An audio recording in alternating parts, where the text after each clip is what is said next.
Good morning, everybody. It is 9. Yeah, let's call the meeting to order.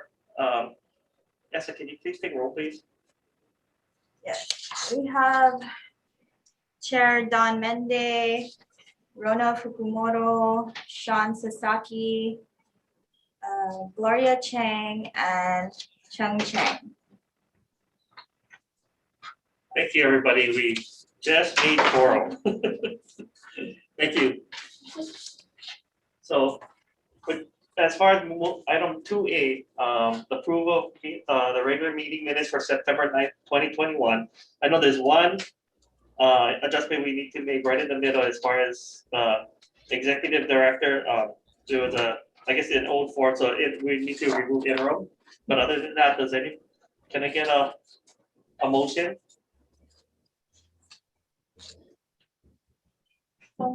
Thank you. Can I get a second? Second. Thank you, Gloria. Any additions or deletions? If not, all in favor? Aye. Any opposed? Hearing none, motion carries. Thank you. Sean?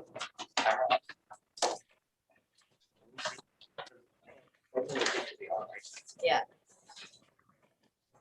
There you go. Okay. All right. Moving on to item number 3A. This is to approve resolution number 160 to expressing appreciation to Rona Fukumoto. Can I get a motion, please?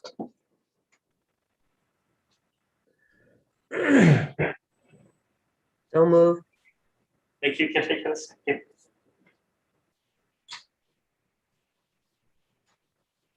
A second. Thanks, John. All right, so we have, this is kind of bittersweet sorrow. Unfortunately, this will be Rona's last meeting with us. She terms out. So we have a special recognition from the governor that I guess I'd like to, where are we in? Okay, that I'd like to read off. It says, Mahalo nui loa for your dedication and exceptional service as a member of the Hawaii Housing Finance and Development Corporation Board of Directors. The advocacy and resourcefulness contributed greatly to HHFDC success since you became a board member. Your contributions to a community are proof that when we work together, we can do great things. You are part of the reason that makes Hawaii a special place where future generations can choose to call home. This is from the governor's office. Thank you.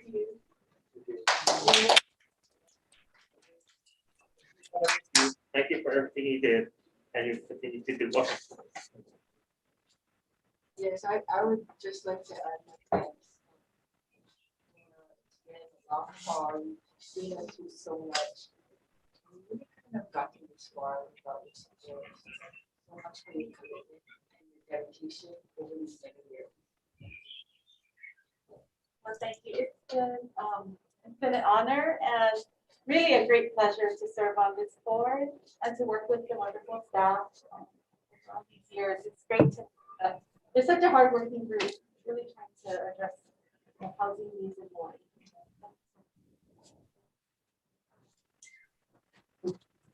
Thank you, Rona.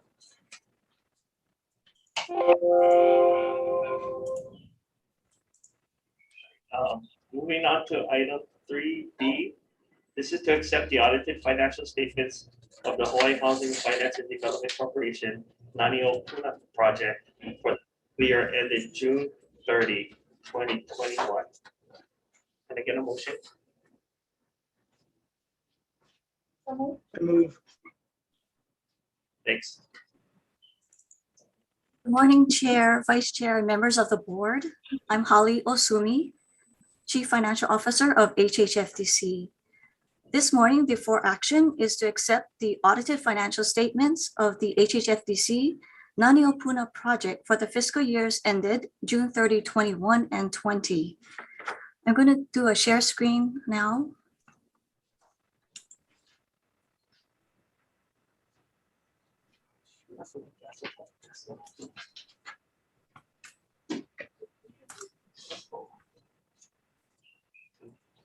Are you able to see the screen with my financial statements? Yes. Thank you. Can we take a moment to kind of back up? Sorry.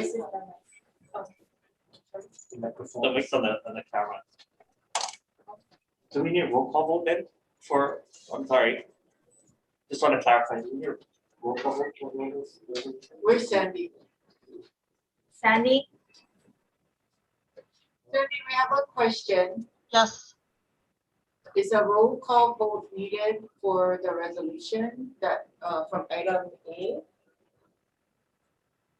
oh, you mean two, because we don't have quorum? No, we have quorum, but No, did anybody object? no. So we get, the rules, the guidance is we take a roll call vote if there is an objection. Okay, Okay, thank you. Otherwise, hearing no objections, you can pass the resolutions going forward, or all of the actions going forward. did I even call for the question though?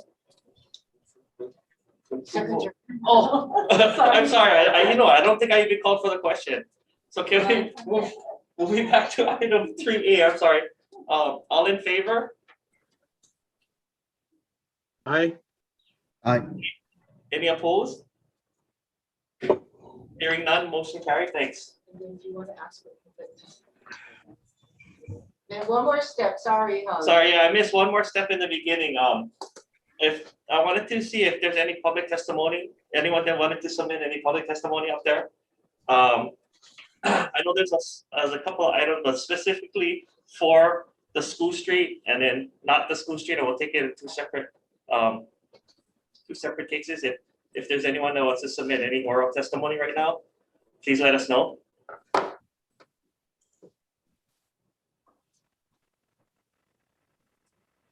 Aloha, can we take testimony for School Street, or we wait until you call that for action? Yes, no, we can take it now. I just wanted to see if there's anyone else that wanted to submit any public testimony that's outside, it's not on School Street, but it doesn't look like not at this time. So I'll go ahead and take any public testimony for School Street.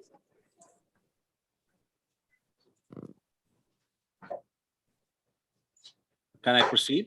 Yes, if you could identify yourself. Yeah. And the project or the item number that you want to discuss, and then we'll give you 3 minutes to go ahead. Thank you, and good morning to you, directors, HHFDC board. Hope you are well, staying safe and healthy. My name is Hakeem Wansafi, and I am the executive director for your state, sister state agency, the Hawaii Public Housing Authority. We are certainly grateful to you for considering our School Street Elderly Affordable Housing Project.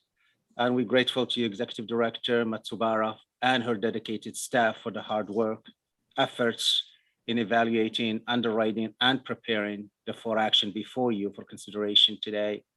This for action in front of you is one of our project's last significant remaining milestones of a long and thorough process that started 6 years ago with the HPHA's Board of Directors approval of the selection of the Retirement Housing Foundation through a competitive bidding process. Your approval today will allow the project to move forward towards a financial closing while our project team continues to work to complete the construction drawing and permitting applications.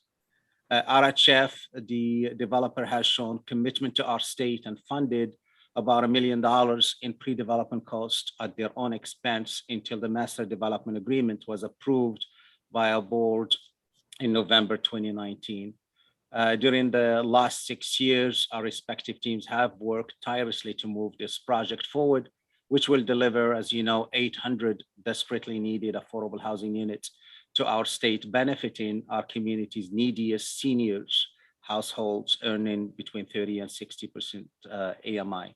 Our respective staffs and consultants are definitely committed in getting these units built and delivered as expeditiously as possible.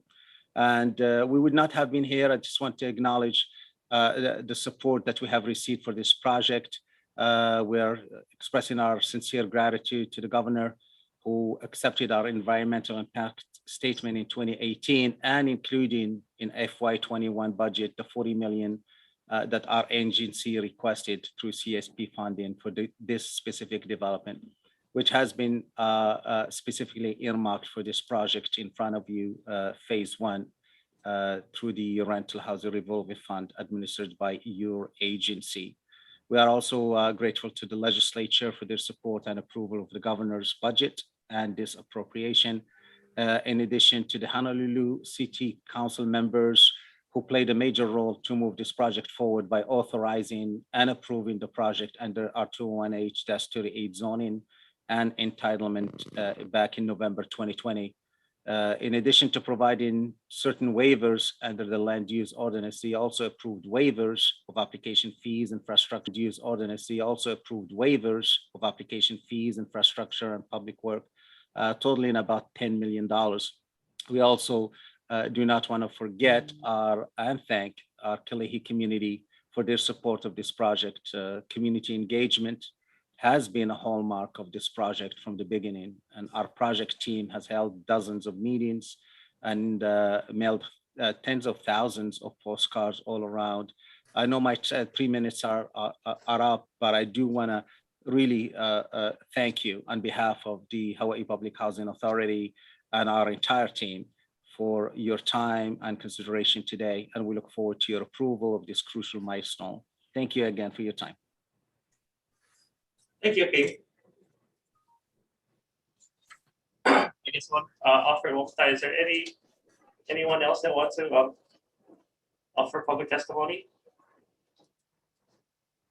Okay, if not, I'll close it. And sorry about that, colleague. Sorry. Oh, okay.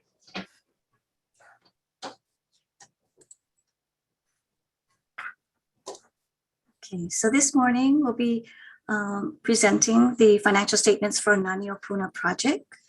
The audited financial statements for the fiscal years June 30, 21 and 20 has been completed. It is provided in the board materials as Exhibit A.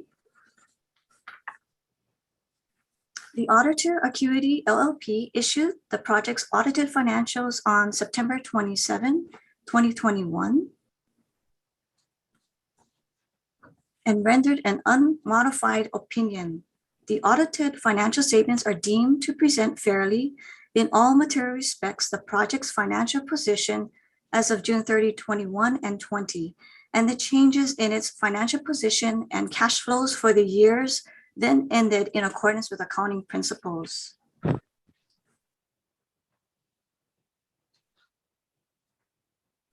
The project is under the Dwelling Unit Revolving Fund. It is comprised of 31 rentable units plus 1 resident manager unit and provides housing for domestic farm laborers on the island of Hawaii. On page 3, the statement of net position presents the project's assets, liabilities, and net position. Over time, the change in net position may serve as an indicator of the project's financial health. On page 4, the statement of revenues, expenses, and changes in net position shows the activities that resulted in the change in net position.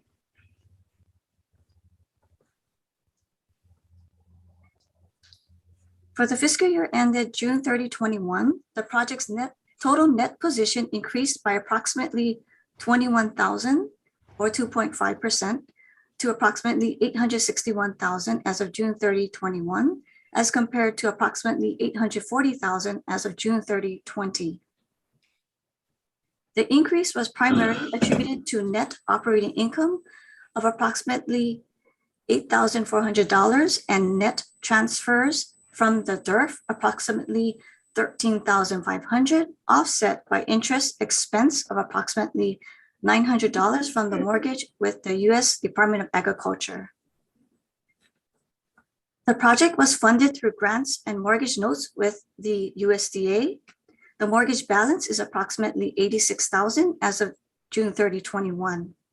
As required under the terms of the mortgage agreement, the audited financial statements shall be submitted to the USDA by the deadline of October 31st, 2021.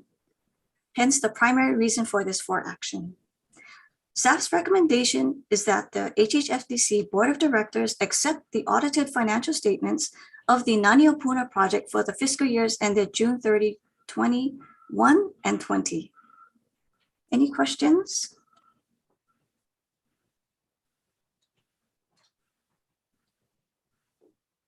Any questions from the board? Nope. If not, all in favor? Any opposed? Aye. No. Hearing none, motion carries. Thank you, Holly.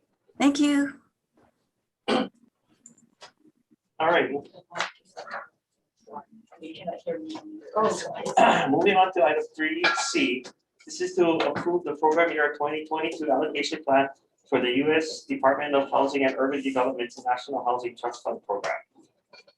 Can I get a motion, please? Thank you, Rona. Can I get a second?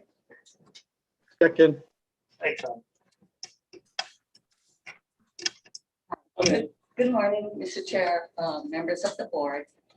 The subject for action is seeking approval of HUD's National Housing Trust Fund, or HTF, allocation plan for program year 2022. HHFDC has administered the HTF program since 2016 and received a state minimum of $3 million per year. But for program year 2021, we received $3.48 million, which represents a 16% increase over previous years. The HTF program has contributed to the development of affordable rental housing for extremely low income households throughout the state, as described on pages 2 to 3 of the action. Although our program was originally designed to split the funding between the city and the neighbor island county that receives the home funds, we've had to propose changes to ensure that the HTF requirements are met. For program years 2020 and 2021, we modified the allocation plan to award the funds to the neighbor island county only, in order to allow the city time to address their outstanding HTF funds and build their staff capacity. Discussions were held with both the city and the county of Kauai to assess their readiness for a new allocation. The city is still challenged with staffing issues and needs additional time to develop their procedures to meet the HTF deadlines. Kauai County has been preparing for their funding round and will be issuing a request for proposals for development of an affordable rental project in Ele'ele, Kauai. At this time, we're proposing the following 2 revisions to the program year 2022 HTF allocation plan. Number 1, to allocate the HTF funds entirely to the county of Kauai, less 5% for HHFDC's portion of admin. Number 2, to clarify that the maximum per unit subsidy limit will be based on HUD's published total development cost for TDC limit in effect at the time of project commitment. We're seeking approval as recommended on page 5 of the for action. Staff is available for questions. Thank you. Any questions?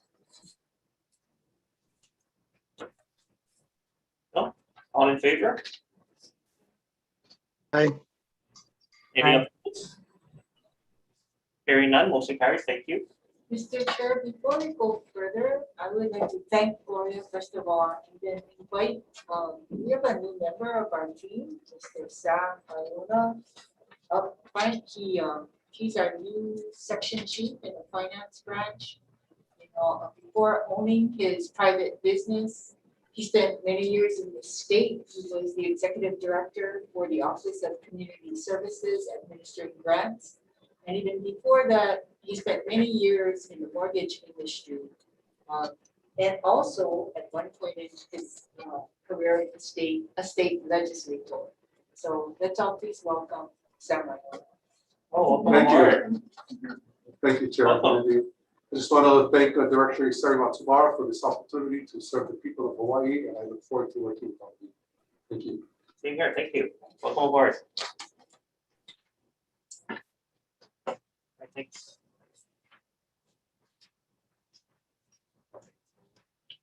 Moving on to item 3B.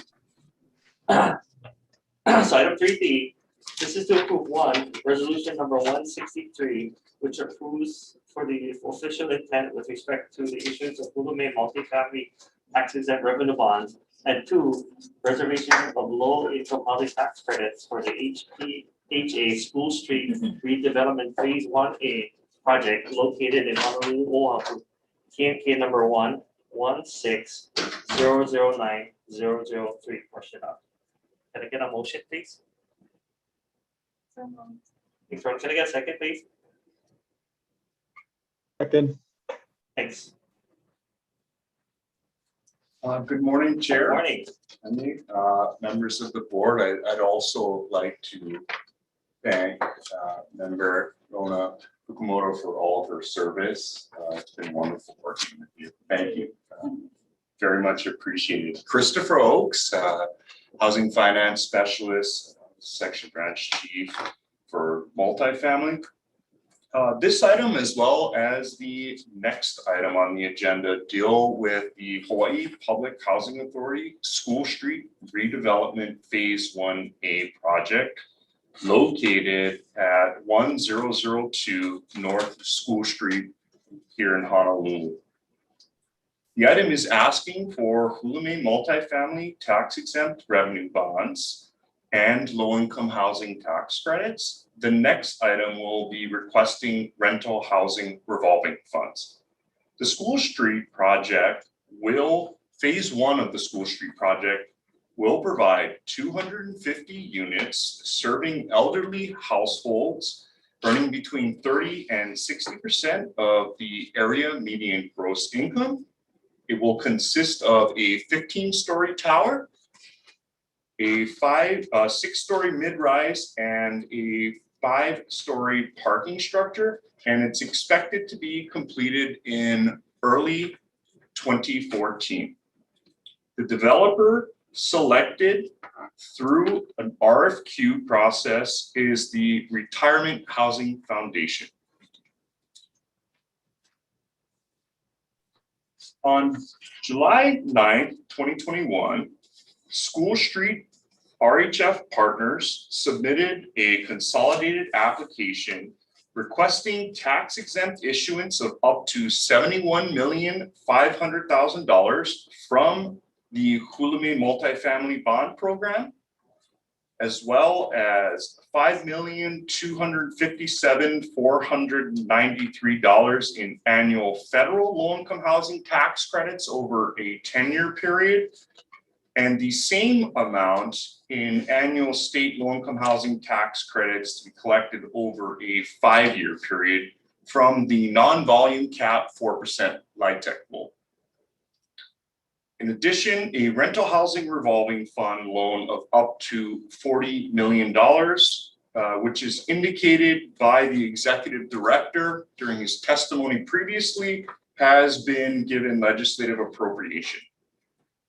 Total development cost of the project, phase one, $136,268,000. The project's estimated construction timeline begins with demolition and reorganization permits being obtained in December of this year, a foundation permit as of April 2022, a superstructure permit in June of next year, and the construction start date will be July of next year. Full building permit will be obtained in November of 2022. And again, they're looking to complete at the start of January. You can refer to Exhibit A should you have any questions.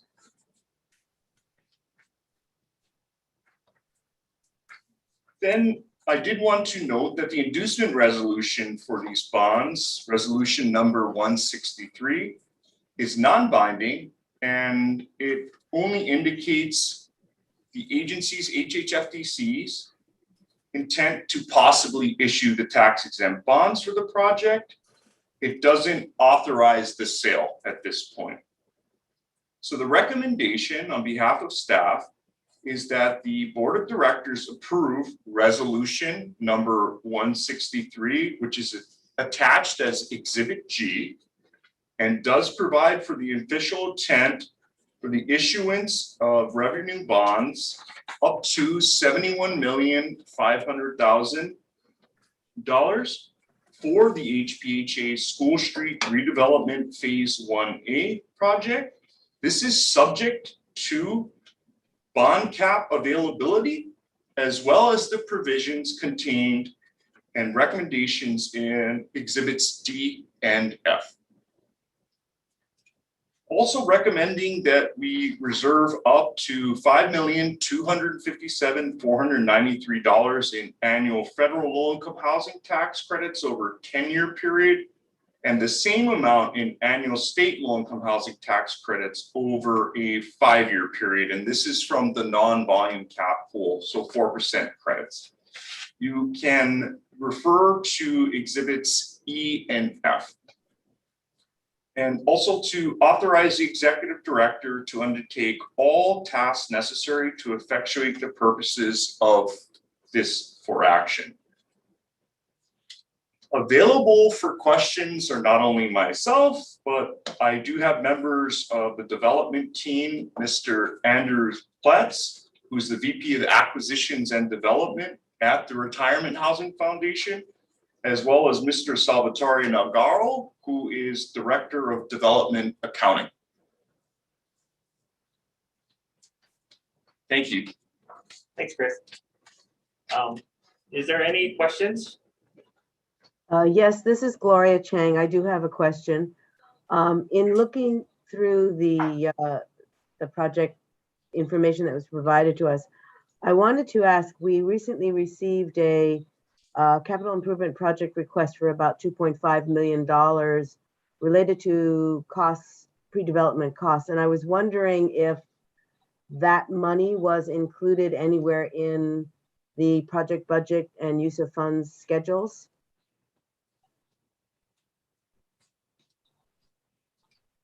Yeah, that money was not included in the project budget, but I will defer to the developer, and I believe the executive director of the agency can speak more to the matter.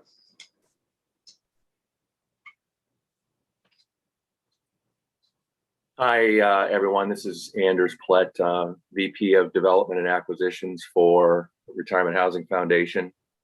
I want to thank the board today for considering our requests. I just want to say a few words about RHF, and then we'll try to answer the question. not sure I quite understand the question, so I might ask for some clarification, but I did want to say that Retirement Housing Foundation is it's a nonprofit, a national developer and operator of affordable housing. We've been in business for 60 years. We have nearly 200 projects in 29 states. We have 2 projects currently in Hawaii. Our board of directors, we have two board of directors residing in Honolulu. So we're very well represented in Hawaii. And I must say we're very, very excited about this project. As Hakeem mentioned, we were awarded the project back in 2015. We've worked very hard. The EIS was approved by the governor back in 2018, and it's just it's a great location for seniors housing. It's close to the senior center there, the park, public transportation, convenient transportation there, and as well as the health center, and even proximity to HPHA offices. So it's just ideal for seniors housing. So we're very, very excited about this. We worked very hard with the public. We've generated overwhelming support. We just presented an update to the senior center, and we got just overwhelming support from them as well. So I know there's a lot of seniors excited about it. But can you, back to the question, can you repeat? You said there's a capital improvement request of. Yeah, I should probably clarify that I'm with the State Department of Budget and Finance. So we received a request from the agency asking for $2.5 million in what looks like to me pre-development costs. So I was just wondering if that $2.5 million was included in, say, for instance, interim and soft costs. I or see. So if that's above and beyond, if that's something additional. I see. And this is the 2.5 million, I think, that was appropriated in the legislature last year. I believe that's correct. Yeah. Yes. So the way we have a master development agreement with HPHA, and we are funding together 50-50 all the pre-development costs, and those costs are included in the 136 million that Chris mentioned. So those costs are included. Okay. So now this might not be a question for you. It might be more a question for Mr. Wansafi, but if we put that money back in from a capital improvement project grant, what are you going to do with it, Hakeem? You're going to give it back eventually? I mean, does it offset the 136? Aloha to you. Hope you're well. Thank you for the question. Yes, I think that was appropriated 2 or 3 years ago, and that was specifically to pay our portion, the 50% portion under the master development agreement for the pre-development costs. Anything, obviously, if there's anything that's left, if that's the question, yeah, that will be given back to the state. But it is specific to cover the entire a portion of the pre-development cost that's been incurred.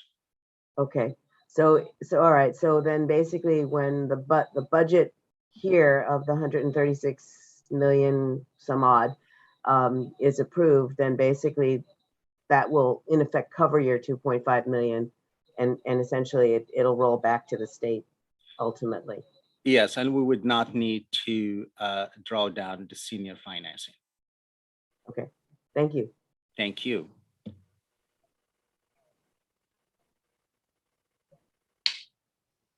Right, thank you, Gloria. Is there any other questions? No. If not, all in favor? Aye. Any opposed? Any opposed? Hearing none, motion carries. Thank you. Moving on to item 3E, related.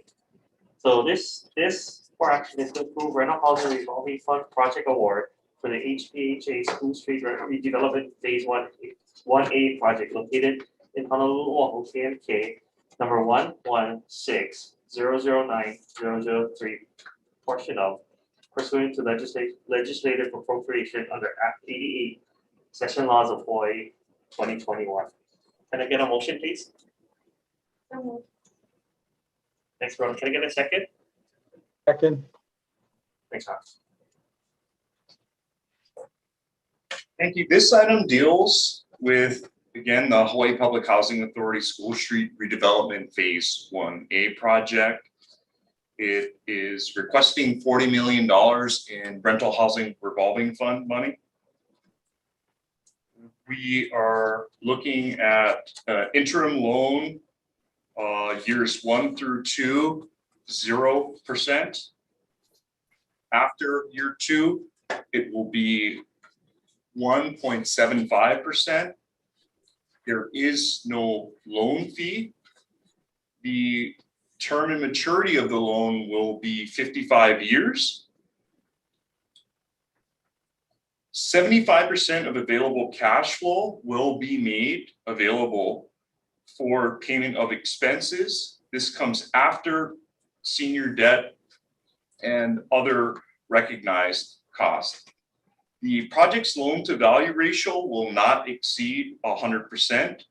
No disbursement of the developer's fee will be made until satisfactory completion of the project. And the rental housing revolving fund award is subject to the availability of funds. We also would like completion of all documentation, which includes permits for construction activity. Staff recommends that the board approve a rental housing revolving fund project award loan in the amount of $40 million to School Street RHF partners for the benefit of the School Street redevelopment phase 1A project. The terms and conditions are shown in section 3G of the 4 action, as well as the letter of intent, exhibit C. The authorization and approval by the governor of the proposed project to release the rental housing revolving fund program funds as mandated under Chapter 15, 311 Hawaii Administrative Rules.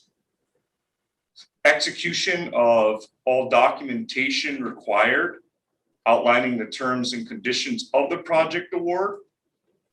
Completion of all documentation, again, including permits for construction activity. Certification that the applicant does comply with statutory program requirements, including chapters 343, 103D, and 10350 of the Hawaii Revised Statutes as they relate to the use of state funds. And again, the total fees paid to the developer will not be dispersed until completion of the project.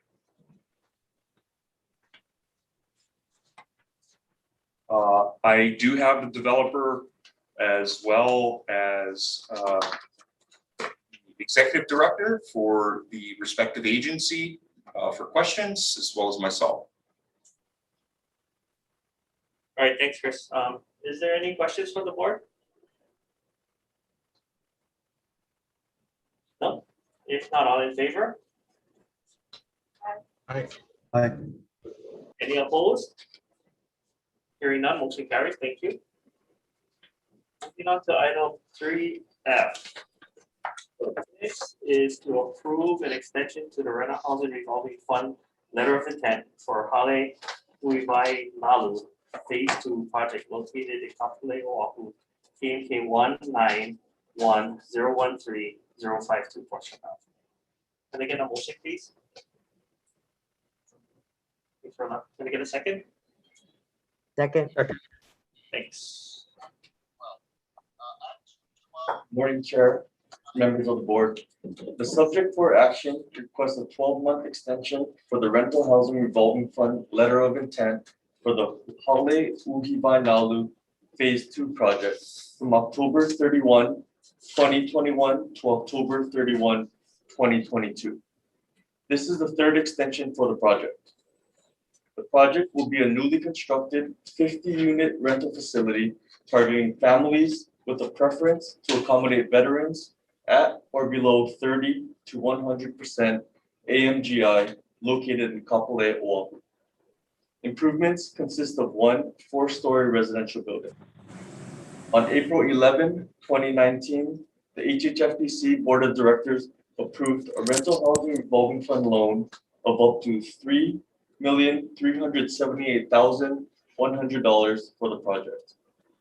Requests for an extension are evaluated on 3 basic milestones: site control, zoning approvals, and securing financing commitments. Site control. The project continues to work with the Department of Veteran Affairs in negotiating an extension of the lease from 2053 to 2078. The VA has received congressional approval for the extension of the lease. Zoning approvals. The project continues to work with HCDA in seeking a development agreement and development permit. Financing commitments. The project is working with First Hawaiian Bank in finalizing the senior loan. The recommendation can be found on page 4 of the 4 action. Staff supports the request for an extension based on the project on the progress made. Staff is available for questions, as well as Mr. Tim Cantwell and Ms. Rochelle Taylor of the development team. All right, thanks, Eddie. Any questions? No? I have one, so this is the 3rd extension. Well, looking at the timeline, would that be enough? And why for the 3rd extension? Okay, so the bottleneck in this is the VA has not approved the lease extension yet. So that is kind of holding up, I guess, the zoning approval and the financing commitment, just because the lease has not been fully approved yet, although it's received congressional approval. So it's actually the VA process. And then so the timeline should fit in with this 3rd. Yes, that's. Okay. Any other questions? All right, all in favor? Aye. Aye. Any opposed? Hearing none, motion carries. Thank you. Moving on to item 3G. This is to approve proposed amendments to the compilation of chapter 15-311 rental housing trust fund program, Hawaii administrative rules, to increase the program fees, amend all references to Hawaii Housing Trust Fund to rental housing revolving fund, and to make other performing housekeeping activities.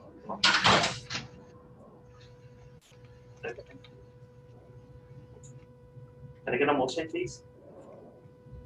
Can I get a second? Second. Thank you. Good morning. I am Mavis Masaki, Housing Planner with the Planning, Evaluation, and Compliance Branch. Chapter 15-311 Hawaii Administrative Rules governs the Rental Housing Trust Fund program, including the program's fees and charges.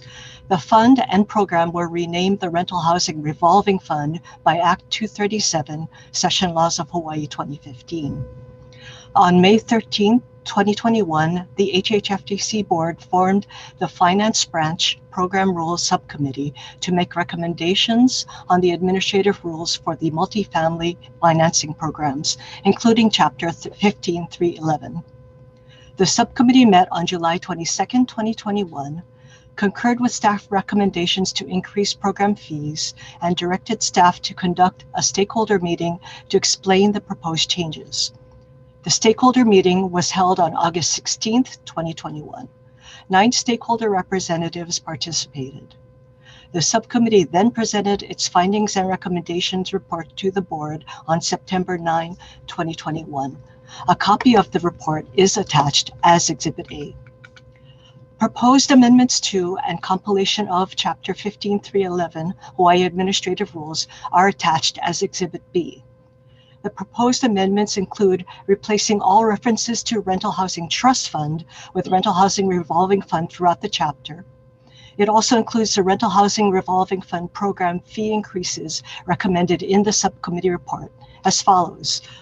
Increase the initial loan application fee from $500 to $2,000. Add a new extension and modification fee of $1,000 for each request, and add a new loan origination fee of 0.5% of the initial loan amount. The next steps in the rulemaking process are set forth on page 2 of the for action.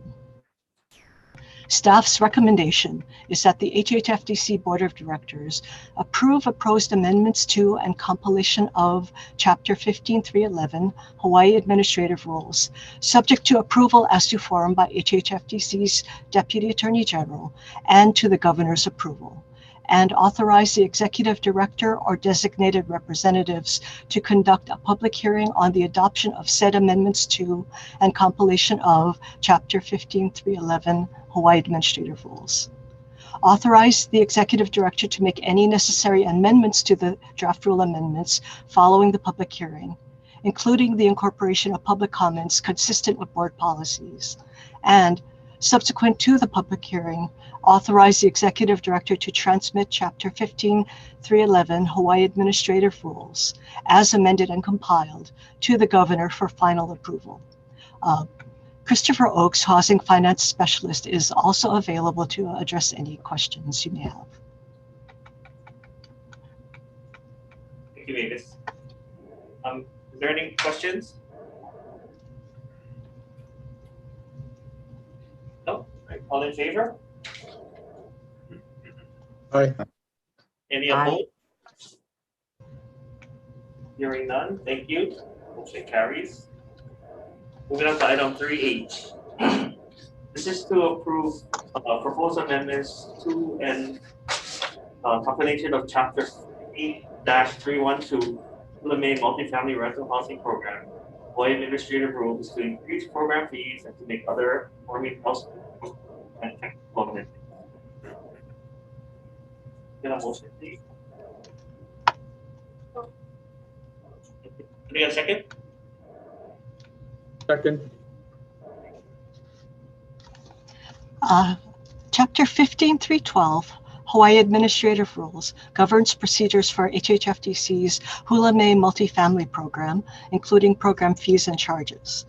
As set forth on page 1 of the for action, and as discussed in the previous agenda item, the board's Finance Branch Program Rules Subcommittee made findings and recommendations that the Hula May multifamily program fee increases were necessary. The subcommittee report is attached as Exhibit A. The proposed amendments to and compilation of Chapter 15.312 Hawaii Administrative Rules are attached as Exhibit B. The proposed amendments would implement the program fee increases recommended in the subcommittee report as follows. Increase the initial application fee from $500 to $5,000. Add a new extension and modification fee of $5,000 and increase the administrative fee from the current $50,000 payable at bond issuance to 0.5% or $100,000, whichever is less, provided that, as discussed at the September 9, 2021 board meeting, the minimum fee amount shall be $50,000. The next steps in the rulemaking process are set forth on page 2 of the for action. Staff's recommendation is that the HHFDC Board of Directors approve proposed amendments to and compilation of Chapter 15.312 Hawaii Administrative Rules, subject to approval as to form by HHFDC's Deputy Attorney General and to the Governor's approval. Authorize the Executive Director or designated representatives to conduct a public hearing on the adoption of said amendments to and compilation of Chapter 15.312 Hawaii Administrative Rules. Authorize the Executive Director to make any necessary amendments to the draft rule amendments following the public hearing, including the incorporation of public comments consistent with board policies. And at this point, I need to make correction to this last recommendation. The sentence should end after the word approval, and the remainder of that sentence should be deleted.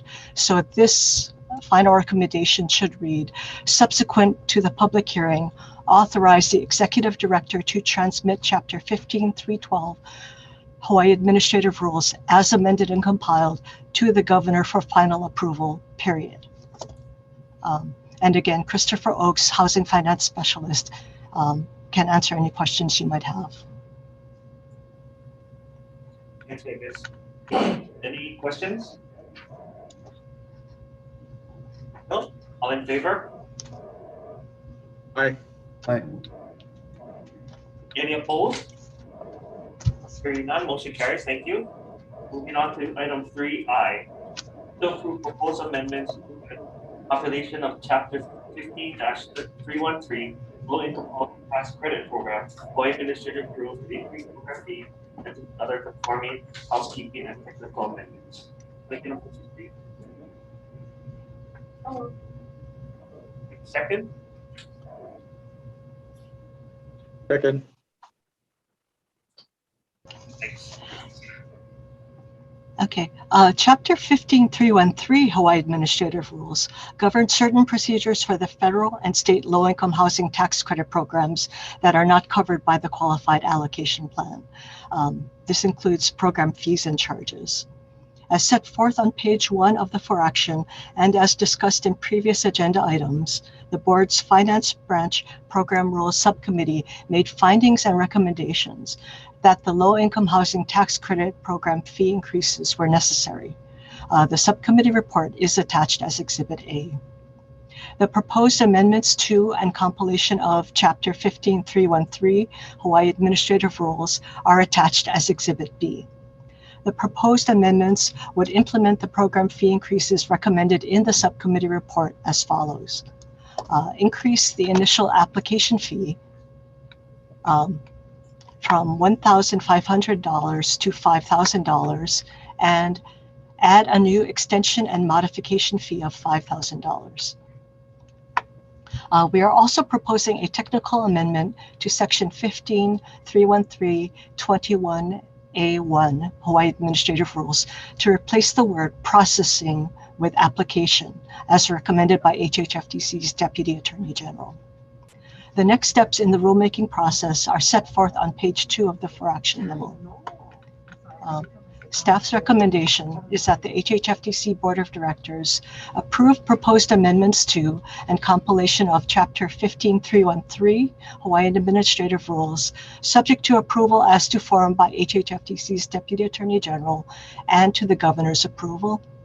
Authorize the Executive Director or designated representatives to conduct a public hearing on the adoption of said amendments to and compilation of Chapter 15.313 Hawaii Administrative Rules. Authorize the Executive Director to make any necessary amendments to the draft rule amendments following the public hearing, including the incorporation of public comments consistent with board policies. And subsequent to the public hearing, authorize the Executive Director to transmit Chapter 15.313 Hawaii Administrative Rules as amended and compiled to the Governor for final approval. And again, Christopher Oakes, Housing Finance Specialist, is available to answer any questions. All right, thanks. Is there any questions? No, all in favor? Aye. Aye. Any opposed? Hearing none, motion carries. I want to thank Mavis and Chris and all the staff and stakeholders for this. This was a very time-consuming project to take on, so just want to thank you for all your effort. Okay, moving on to item 3J. This is to approve issuance of a request for proposals for master planning and residential development, and 2, a dwelling unit revolving fund, DERF, budget up to $2 million for the development costs and interim loan for a proposed mixed-use project at 690 Pohukaina Street, located in Kaka'ako, Oahu, KK 121051041. Can I get a motion, please? Can I get a second? Second. Thanks, Lord. Aloha and good morning, Board Chair, Board members. Randy Chu and Cheryl Kajitani are here this morning to present to you for your consideration agenda item number 3J. But before we start the agenda item, I'd like to take a moment to introduce you to our two new staff members to our development section. First is Housing Development Specialist Yvonne Baravisky, and second is Project Manager Claude Allen. Both Yvonne and Claude have considerable project management and or development experience. We're looking forward to Yvonne and Claude contributing towards our mission of providing the state of Hawaii more affordable housing. At this time, Yvonne, may I ask you to say a few words about your new position, followed by Claude. Thanks, Randy. I'd like to say thank you to Denise, Dean, and Randy for the opportunity. And I'm excited to be part of the team and look forward to working with all of you. Thank you, Yvonne. Claude? Yeah, Randy, thank you. My name's Claude Allen, and it's a real honor to be here at HHFDC. And I too am really looking forward to working with this team and trying to improve and develop affordable housing here in the island. Thank you, Claude. Okay, moving on. For this action item, it requests your approval for one, issuance of a request for proposals for the master planning and residential development, and two, a dwelling unit revolving fund budget of up to $2 million for the development costs and interim loan for a proposed mixed-use project at 690 Pohukaina Street, located in Kaka'ako, Oahu, PMK 12-1-051-041. At this time, I'd like to ask Cheryl to provide you the background and facts for the proposed project. Thank you, Randy.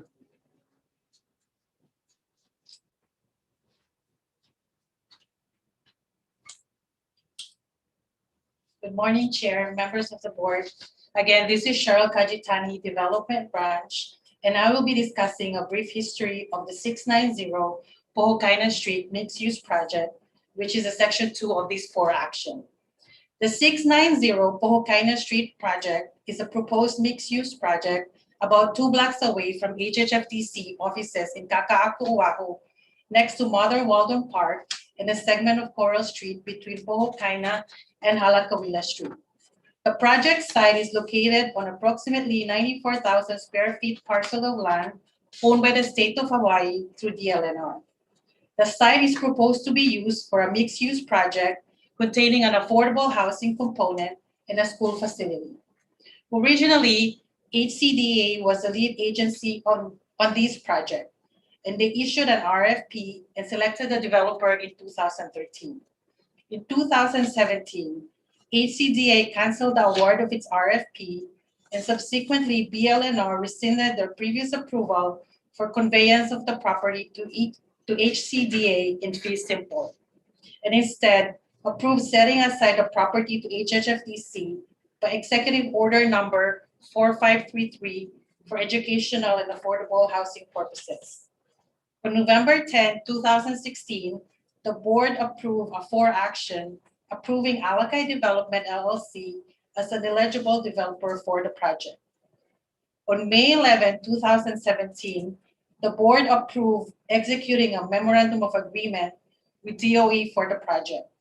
In November 2018, DOE selected Alakai Development as the developer of the school portion of the project through RFP. Negotiations between HHFDC, Alakai Development, and DOE were in motion since 2016, but were halted due to funding issues from DOE. In the January 2021 monthly status report submitted to the board, staff disclosed that DOE's master plan to build a school is currently on hold due to financing issues. The legislature did not approve DOE's request for $20 million in CIP funds during the 2020 legislative session. At that time, the order of magnitude cost for the school component was $63 million, and DOE had only $23 million in CIP funds approved. DOE had been working on a master plan and an environment assessment for the project with Allocate Development and SSFM, but work was halted when the additional CIP request was not approved. Accordingly, HHFDC notified DOE on November 9, 2020, that the MOA was canceled as of January 15, 2021. Since then, HHFDC has continued to be in communication with DOE about the future of the project. Randy will be discussing the remaining portion of this for action. Thank you.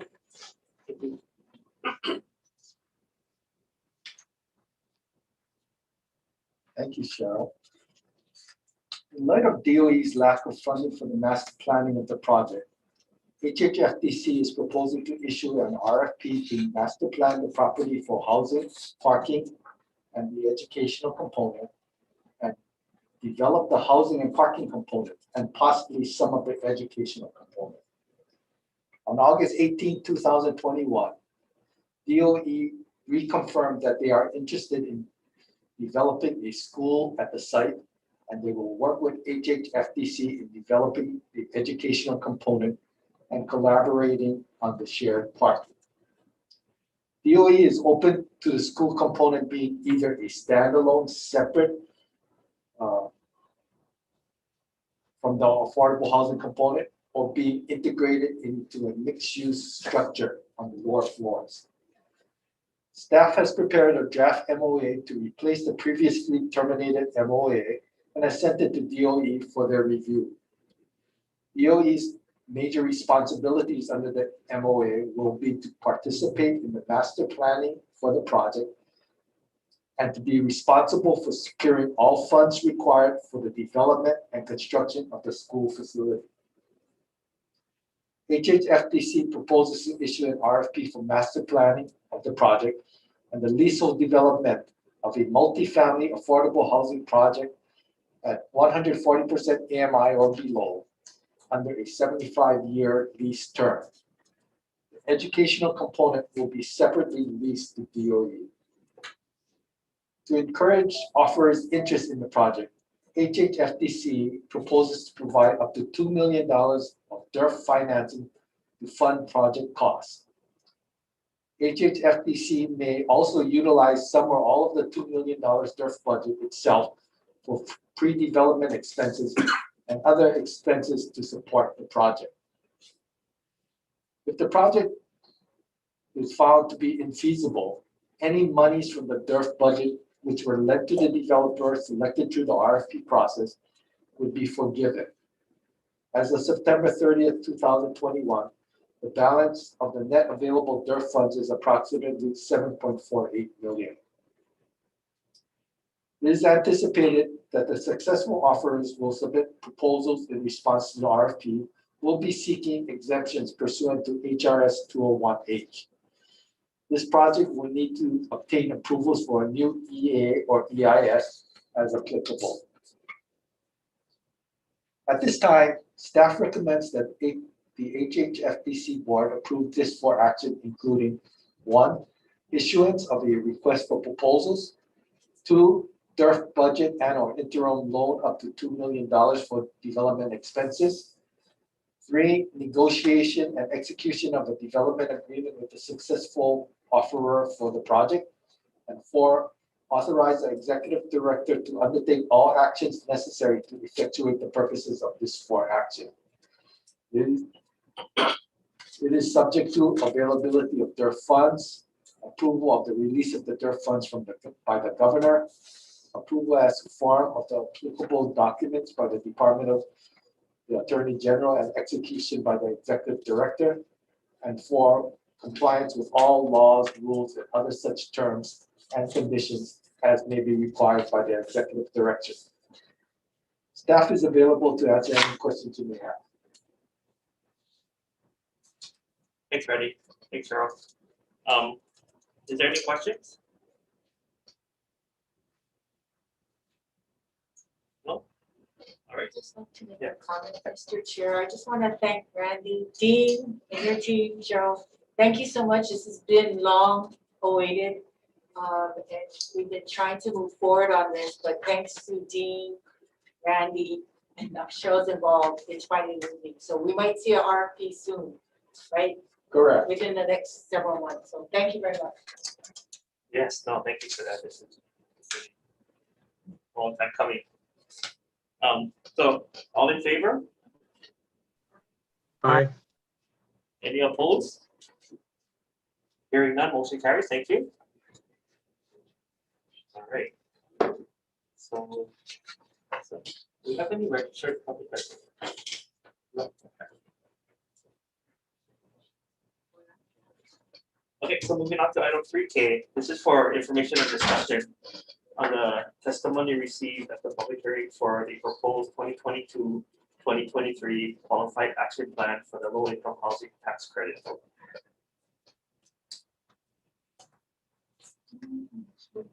No, I think this for information. Okay, great. I'm sorry, just want to make sure. Good morning, thank you. As required by section 42 of the Internal Revenue Code, a public hearing was held on the proposed 2022-2023 qualified allocation plan on August 27, 2021. Exhibit A of the report is a summary of the testimony that was received. Exhibit B are copies of the written testimony. I will be focusing on the proposed changes for the remainder of the presentation, but please feel free to stop me at any time if you'd like to go over more information or you would like to discuss the testimony received. Following the public hearing, revisions are being recommended for clarification purposes. Language will be added to the minimum threshold number 5 plan and cost review section. That will allow executed construction contracts to meet the requirement of a submission of a plan and cost review, and will also require that the cost estimator submit a statement of competence. Language will also be added to define the requirements of a plan and cost review for the application. The plan and cost review should review the following key elements. Costs, are the costs appropriate to the project? Constructability, are the plans adequately detailed and well-designed so that the project will not run into excessive change orders? And 3, contingencies. Is there an adequate contingency amount for contingencies that arise during construction? Testimony was received against the new plan and cost review threshold. While we understand the concerns that were raised, it was decided that the plan and cost review would remain as a threshold. As with all changes, staff will track whether the change accomplished the intended goal. The next item will be examples will be added to the policy section. The new policy prohibits the submission of an unauthorized form or version of the consolidated application and prohibits an applicant from reapplying in the next financing round or 6 months from rejection, whichever is longer. We received testimony that the section was not clear as to whether the applicant or project would be eligible to reapply. Language will be added to that section to clarify and provide examples. We hope that will help determine whether or not they can apply. The last part we'll be adding language to is criterion 3A, overall project feasibility. We're defining the residential square foot term. That is part of the gross fee calculations. It's going to include residential and manager's units. So it's just only the residential units total. So there's no confusion, no common areas, community centers. That was a question that came up. So today's presentation was for information and discussion purposes. A separate for action will be presented to the board to request the final approval of the 2022-2023 QAP at a subsequent meeting. We will continue to research areas of concerns that testimony was submitted on for revisions in future QAPs. Staff is available for questions. Great, thanks. Any questions? Just have one. So what's the next step then for this? So we would come back, if all goes as well, we'll come back in November for a formal approval of the QAP. So it'll be an actual for action. And then we will actually go for setting the application rounds, same meeting in November. And then December would be the release of the application. And if all goes as planned, February will be the next one. Okay. So the public testimony is not done, right? Yes, public testimony is all done. But we will consider all the testimony that you see in Exhibit A and Exhibit B attachments. We're still working on some of the items. Some of them need a little bit more research and a little bit more time for us to determine whether or not we should make a change. Okay. Alrighty. Just a comment, Chair. I just really want to recognize and thank Jocelyn because she made it sound very simple. This is a very complicated process to, handle the criteria and then deal with all the myriad of feedback. So thank you very much, Jocelyn. Yes, Job thank well you. done. I agree. Thank you for your effort on that. That was very helpful. Thank you. All right. So 3L. So this is an update on, I guess, noise complaints concerning the Waimanalo Village Affordable Rental Housing Project located in Waimanalo, Oahu, TNK 1411012 and various, and 141034 various. Thank you, Chair. This is Chris Woodard, Real Estate Portfolio Manager. As you mentioned, this is an update on noise complaints in the Waimanalo Village subdivision that were previously discussed with the board in April. So a little bit of background. The Waimanalo Village subdivision was developed in the 1970s. Of the 180 homes there, 46 homes are subject to a long-term rental project lease with HHFDC. All of the leases in the subdivision, including the rental project lease, expire in March 2043. Beginning in December 2020, we started to receive complaints about roosters and associated noise on lots located at the end of How Now Koi Street in the subdivision. Although the subdivision is zoned residential, it did receive Chapter 343 zoning exemptions that allow unlimited chickens, horses, and goats to be kept on the parcels. So that means that the city ordinance that limits chickens and peafowl to no more than 2 per household does not apply to lots within the subdivision. Staffing investigated these noise complaints and was given assurances in March and April that the chickens would be removed from the lots. Those assurances were given to us by the Waimanalo Village Residents Corporation, which leases the rental project parcels from us, and their management company, Hawaiiana. And that was kind of where we left it with my board report to the board in April, that we were told that the situation was being addressed, that I'd come back to you if it turned out to be otherwise. And unfortunately, here I am back in front of you today. So I'll skip to the discussion section. So we've sought to remain apprised of Hawaiiana's actions to address those noise complaints, and frankly became increasingly concerned over time about the lack of progress. In May, we were told that a letter demanding removal of the chickens from the How Now Koi lots had been drafted by council to the Waimanalo Village Residents Corporation and was being reviewed by Hawaiiana. In June, we were informed that council to the Residents Association advised Hawaiiana that an eviction action was unlikely to be successful, and that was due to the then ongoing eviction moratorium. And we were told that the matter would be next discussed at the association's June board meeting. And then after not hearing from Hawaiiana regarding an update from that June board meeting, we decided to conduct a site visit in July. During that site visit, we met with Hawaiiana's on-site manager for Waimanalo Village, who indicated that the roosters would be gone from the How Now Koi lots by the end of August.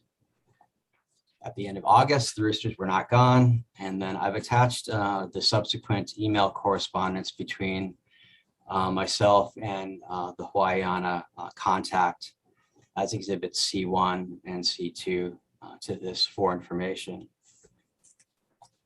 Unfortunately, we have a situation where we were told one thing back in March, April, that the noise issue that we received multiple complaints about was going to be addressed.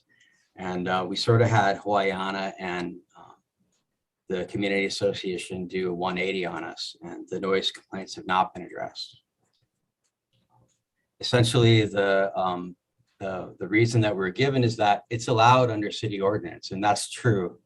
That there's no limit to the number of chickens or peafowl that you can have on each of these parcels. However, they are densely packed As it is a densely packed residential community. And then as I noted to the Hawaii contact in my, the emails attached as exhibit C1 and C2, it is possible for the association to implement restrictions that are more restrictive than the zoning allows. And we do so in our own single family leases in the subdivision. So basically I wanted to update you on what's going on and also update you on kind of how we've advised the complainants that they might proceed from here. Because the noise complaints have not been addressed to the satisfaction of the complainants, staff has reminded the complainants that it is possible to amend the existing Chapter 343G resolution granting exemptions for the Waimanalo Village subdivision by rescinding the exemption relating to the keeping of chickens, horses, and goats. A resolution to amend the existing 359G resolution could be introduced by any city council member. Once adopted, households with more than 2 chickens would be subject to summons or citation by the Honolulu Police Department. The complainants can also contact their council member to request the introduction of resolution to amend the existing 359G resolution. To garner community support for such a resolution, the complainants can ask to appear on the agenda of a meeting of the Waimanalo Neighborhood Board. As I've noted, leases for all of the parcels in the subdivision expire in March 2043. So there are about 180 residential lots total. Again, 46 are under this rental project lease. About 120 or so are separate single-family homeowner leases that are just that. They're single-family leases with HHFDC. They're leasehold homes. There's also a separate master lease for several vacant lots within the subdivision, as well as the lot across from the association's community offices and community center. And it's likely that in the coming years, in particular as it relates to the rental project lease, the association is going to have to come to us for a lease extension to renovate those homes, which were built in the 1970s. Given the density of Waimanalo Village, the average lot size of a house lot is about 5,900 square feet, and it's predominantly residential character. Staff believes that any extension of the rental project lease should contain a provision limiting households to keeping no more than 2 chickens or peafowl in accordance with the city ordinance. And as I noted, such a provision. Feedback that some residents, I'm not sure if you touched anything. Oh, sorry, I didn't realize you're hearing feedback. A little bit, so. Okay. Can anyone hear me? Can everyone hear me okay? It's okay when you started, I think, in the middle. Loud voices in the background. Loud voices in the background. Okay. Can you turn your volume down? Done? Yep. How about now? How about I run down to the boardroom? Hey, turn yourself off. Now it's good. Because he's muted. Weird. Yeah, that just came on now.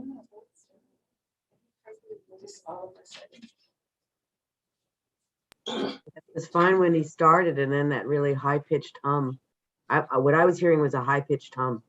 Yeah, figure, yeah. They were drilling before, but I don't know. Sorry.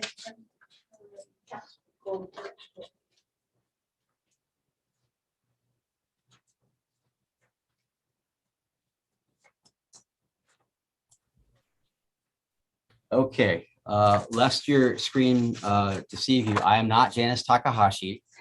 I'm Chris Woodard, Real Estate Portfolio Manager. But I've switched offices because I understand that people are having trouble hearing me earlier. Chair, where should I restart if I need to restart, or should I just continue? Towards the end. Yeah, just continue. Sum it up. Yeah. Continue, okay. No, Again, sum it up. we've reminded the complainants the actions that they can take to affect a change in the status of the zoning of Waimanalo Village. They can go to their city council member, go to the neighborhood board, try to garner support for a change to the zoning, which was granted by exemption back in the day.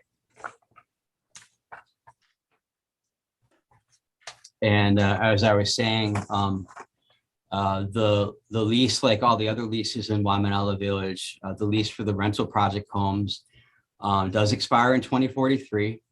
The association will need to come to us in the near to medium term to request a ground lease extension if they want to get financing to renovate those rental project homes, which were built in the 1970s. And when that time comes, I do think that should HHFDC agree to extend the lease for these rental project homes, that we do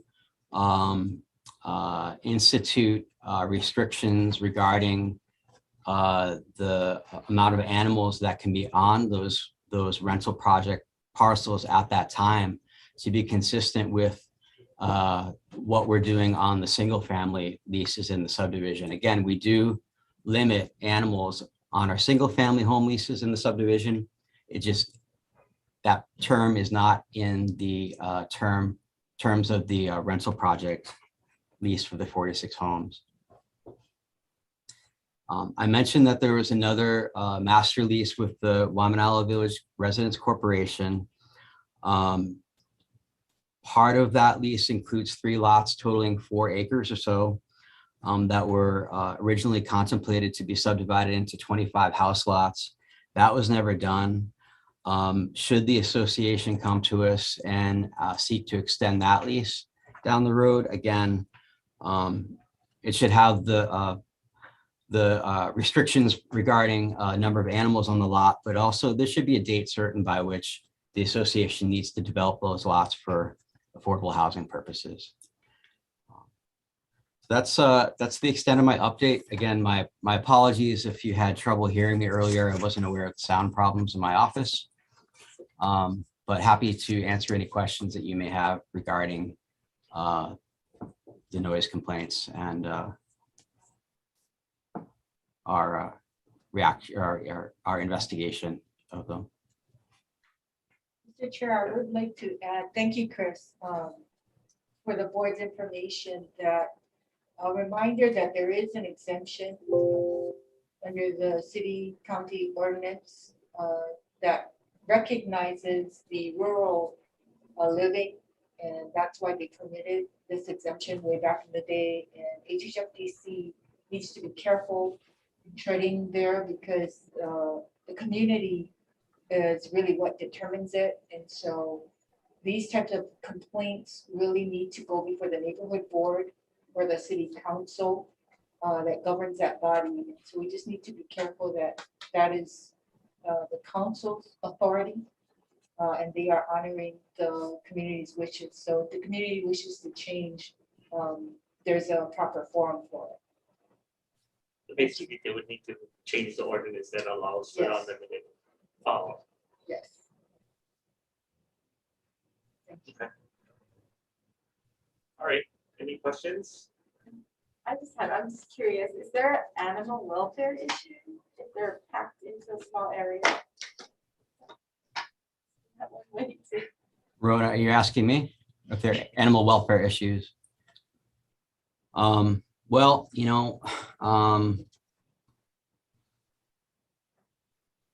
Maybe send I don't out- have direct knowledge of that, Rona.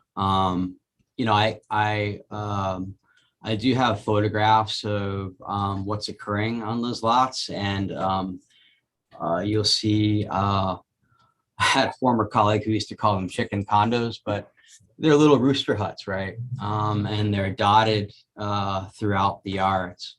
And in some cases, I know you're in the building, Rona, I can show you a photograph after. In some cases, they're like stacked boxes on top of each other. So I could tell you what I see, but I can't say that I have any direct knowledge of any animal welfare situation. I guess I'm just wondering if they could go out and look, actual experts, just give an opinion, but I don't know. Thank you. Thanks, Rona. Any other questions? All right, thanks, Chris. I have a question, just Yeah, sure. curious as well, just, I mean, with the noise complaint, I mean, how many chickens do they have? Hard to say, Director Sasaki. There's what I can see from the road. And shoot, over in my office, I was ready to share a screen with you guys if I needed to, but I can, there's what I see from the road, and there's what is likely going on behind the homes that's not visible from the street. But on one parcel where I mentioned that there are kind of those stacked crates or containers, whatever you want to call them, a dozen in one, long rectangular row. One section. Yeah, just one section. Okay, thanks. All right, thanks. Anything else? Thank you. Thanks, Chris. Thanks, Chris.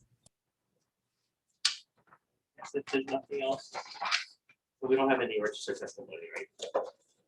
So moving on to item 4. Overview. Thank you very much, Chairman Lee, directors. HHFDC's mission is to increase development of and preserve existing affordable housing, but we remain heavily involved with the coronavirus relief federal funded programs, particularly for rent and now for mortgage assistance. There's $200 million out for rent now being administered by the counties, but nothing for homeowners. And so today, we're really happy to report that Treasury has finally reached out and we're going to be meeting with them, right, Gloria? In October, later October, to go over our HAP plan. And this morning we have Janice Takahashi, anxious to share the latest on the HAP program and pilot. Thank you, Janice. Thanks, Denise. Yeah, the most exciting news is that we are meeting with Treasury, the emergency housing team next Wednesday to go over the plan. So that's pretty exciting. The governor sub-awarded some of the initial funds to the counties of Hawaii and Kauai. Hawaii is going to get about $3.6 million and Kauai about $1.2 million to operate pilot programs. And we'll be able to test out how good this program is and make changes if necessary. Both of the counties have actually contracted with, have procured Hawaii Community Lending, which is a Treasury certified CDFI as their program administrator. So they're closely coordinating and trying to make things as similar as possible so that the rollout is smooth. And the rollout is next month. For the both counties have also contracted with the Legal Aid Society of Hawaii to provide legal services. For Hawaii County only, Hawaii County has also partnered with Hawaii First Federal Credit Union. That's about it. We're just anxious to meet with Treasury. We're anxious to get their approval. And we'll see how it goes next month. Thanks, Denise. Thank you, Janice. That's about all that we have.